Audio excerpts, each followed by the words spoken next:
Ramai yang masih fikir duit kertas kita ni ada sandaran dengan emas. Macam ni, bayangkan ada sebuah jambatan besar. Jambatan ni asalnya kukuh sebab ada tiang emas yang sokong. Semua orang yakin sebab tahu jambatan tu kukuh. Tapi tiba-tiba satu hari tiang emas tu dicabut. Jambatan tu tetap ada tapi sebenarnya dah tak ada sokongan lagi. Itulah yang berlaku pada duit kertas kita. Dulu, sebelum 15 Ogos tahun 1971, dolar Amerika ada sandaran emas. Maksudnya, setiap 35 dolar bersamaan dengan 1 troy ounce emas, lebih kurang 31 gram. Duit dolar tu siap ada tulisan redeemable in gold on demand.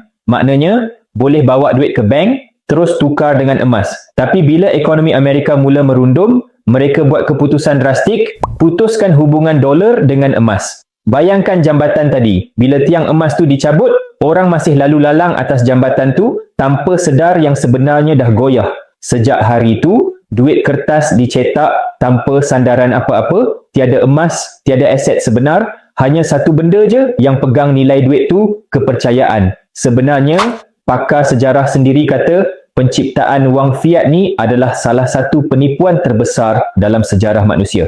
Bukan benda baru pun. Dulu, zaman Jepun masa perang pun sama.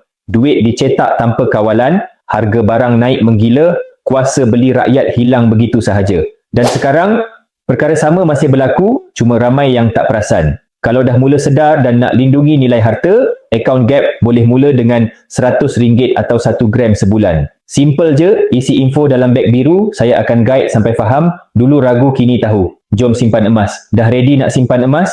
Isi info di beg biru untuk saya bantu.